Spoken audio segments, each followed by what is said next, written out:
شوہر کے حقوق بیان کرتے ہوئے فرمایا کہ بیوی پر سب سے بڑھ کر اس کے شوہر کا حق ہے، سب سے بڑھ کر، اور مرد پر سب سے بڑھ کر اس کی والدہ کا حق ہے،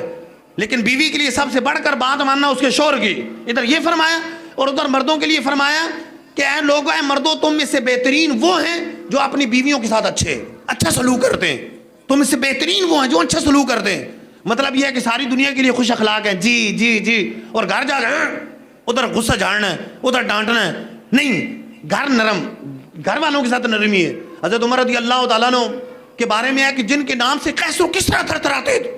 قیصر و کسریٰ جیسی سپر پاور طاقت کانپتی تھی، گھر میں ایسے ہوتے تھے جیسے ایک بچہ اپنے بچوں کے ساتھ کھیل رہے ہیں، گفتگو ہو رہی ہے، گھر میں ایسے گزرتے ہوتے تھے جیسے ایک بچہ گھر میں ہوتا، اس انداز سے ہوتے تھے۔ تو یہ انداز انہیں سرکار دو عالم صلی اللہ علیہ وسلم سے ملا کہ حضور اپنے گھر والوں کے لیے کتنے رحم تھے، ان کے کام کرتے تھے، گھر کا کوئی سامان آنا تھا خود لا دیتے تھے، بلکہ کپڑے سینے ہوتے کبھی خود کپڑے سی لیتے تھے، اپنے مبارک نال شریف کبھی خود سی لیتے تھے، خود کام کرتے تھے، بکری کا دودھ کبھی خود دھو لیتے تھے، بکری کا دودھ استعمال کرنے کے لیے خود دھو لیتے تھے۔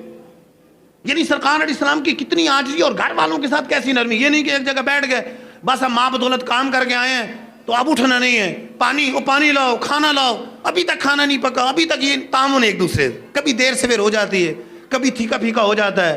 کبھی دودھ ابل جاتا ہے، کبھی دودھ جل جاتا ہے، کبھی دودھ تھوڑا گر جاتا ہے، کبھی کوئی چیز گلاس ٹوٹ جاتا ہے، کوئی معاملہ ہو جاتا ہے، نرمی۔ حضور فرمایا تم میں سے بہترین وہ ہیں جو اپنے اہل و عیال کے ساتھ نرم، اہل و عیال کے ساتھ اچھا سلوک کرنے والا، تم میں سے اچھا وہ ہے، بہترین وہ ہے۔ تو سرکار دو عالم صلی اللہ علیہ وسلم نے ہمیں سارے حقوق بیان فرمائے۔ کاش ہم قرآن و حدیث کا مطالعہ کریں تو ہمیں پتہ چلے کہ حضور فرما رہے ہیں ان لربک علیک حقا، تمہارے رب کا تم پر حق ہے۔ شادی ہو جاتی ہے، بچے ہو جاتے ہیں، بال نماز نہیں پڑھتے، نماز کیوں نہیں پڑھ رہے؟ بچوں کا پیٹ پالنا ہے، بچوں کا پیٹ پالنا، جو نماز پڑھتے ہیں وہ بچوں کا پیٹ نہیں پالتے۔ حضور تو فرما رہے ہیں سب سے پہلے رب کا حق بیان فرما رہے ہیں ان لربک علیک حقا، تمہارے رب کا بھی تم پر حق ہے۔ یہ نہیں کہ شادی ہوئی تو پہلی رات نماز ہی گول کر دی، یہ نہ ہو شادی ہو بچے پیدا ہو تو نمازیں چھوڑ دی، کمانے میں لگے بس نمازیں نہیں پڑھنی،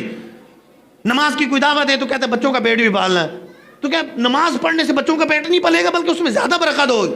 اگر نماز پڑھیں گے زیادہ برکتیں ملیں گی۔ لیکن بس وہ ایک ذہن بن جاتا ہے کہ نہیں نماز نہیں پڑھنی، کوئی نہ کوئی بہانہ چاہیے، نماز نہیں کیوں نہیں پڑھ رہے؟ کپڑے ناپاک، اور کپڑے ناپاک ہیں تو کپڑے پاک رکھیں، کپڑے ناپاک کیوں رکھے ہوئے؟ اگر ناپاک ہو گئے تو تبدیل کریں یا ان کو پاک کریں۔ نماز تو فرض ہے، نماز تو نہیں چھوڑ سکتے، نماز تو اس وقت بھی پڑھیں گے۔ نماز کا آپ اندازہ لگائیں کہ کھڑے ہو کے نہیں پڑھ سکتے تو بیٹھ کے پڑھ لیں، بیٹھ کے نہیں پڑھ سکتے لیٹ کے پڑھ لیں، لیٹ کے بھی اشارے سے پڑھ لیں، نماز پڑھنی ہے، نماز معاف نہیں ہے۔ یہاں تک کتابوں کے اندر مسئلہ لکھا ہے کہ ایک بندہ کی کشتی ٹوٹ گئی دریا کے اندر، سمندر کے اندر، ایک تختے کے سہارے وہ تیر رہا ہے، نماز کا وقت جا رہا ہے تو اس کے لیے حکم یہ ہے کہ ابھی بھی قبلہ رخ ہو اور اپنی نیت کر کے اشاروں سے نماز پڑھے۔ ہمارے ہاں تو سر درد ہوتا ہے تو نماز، اور کوئی مسئلہ ہوتا ہے تو نماز، پیٹ میں درد ہو گیا تو نماز نہیں پڑھنی، پیٹ میں درد ہے نماز نہیں پڑھنی، دوست گھر میں آیا نماز نہیں پڑھنی، آج تو میری شادی کی رات ہے نماز نہیں پڑھنی، آج تو یہ ہو گیا نماز نہیں پڑھنی، آپ تو بچہ بیمار ہے، لا حول ولا قوت الا باللہ۔ نماز تو فرض ہے، نماز فرض ہے، نماز تو پڑھنی ہر حال میں پڑھنی ہے۔ ان لربک علیک حقا، تمہارے رب کا تم پر حق ہے، وان لزورک علیک حقا، تمہارے ملاقاتی کا حق ہے۔ ایک منٹ کے لیے بھی جس سے ملاقات ہو اس کی بھی حقوق ہیں، جن کے ساتھ رہتے ہیں ان کے بھی حقوق ہیں، ایک گھر میں بہن بھائی رہتے ہیں ان کے حقوق ہیں، نہیں 1 بجے آ کے دروازہ ٹھا ٹھا ٹھا روزانہ دبا رہے ہیں، بجا رہے ہیں، دستک دے رہے ہیں، پڑوسی بھی ڈسٹرب ہو رہے ہیں، بہن بھائی بھی ڈسٹرب ہو رہے ہیں، والدہ بھی ڈسٹرب، والے بھی ڈسٹرب کہ ماں بدولت تشریف لے آئے، کمرے میں گئے تو ٹھا کر کے پاؤں مار کے دروازہ کھولا ہے تو پتہ چلے سب کی آنکھ کھلے گی، کیا ہو گیا؟ پتہ چلا کہ حضرت صاحب تشریف لے آئے گھر میں۔ تو یہ نہیں، دوسروں کے حقوق، دوسرے کی نیند کا خیال رکھنا ہے۔ گاڑی میں بیٹھے تو وہ بھی 1 منٹ کے لیے ہماری ملاقات ہے، یہ نہیں کہ ہم 1.5 سیٹ پہ بیٹھ گئے تو وہ بیچارہ آدھی سیٹ پہ بیٹھا ہوا، ہماری 1 سیٹ ہے اس کی بھی 1 سیٹ ہے، ہماری 1 سیٹ ہی ہے، 1.5 سیٹ ہماری نہیں ہے کہ 4 زانو ہو کے 1.5 سیٹ پہ ہم بیٹھ جائیں اور وہ بیچارہ سہم کے بیٹھا ہوگا، پتہ نہیں اگر کچھ کہہ دوں گا تو جھگڑا ہی نہ ہو جائے۔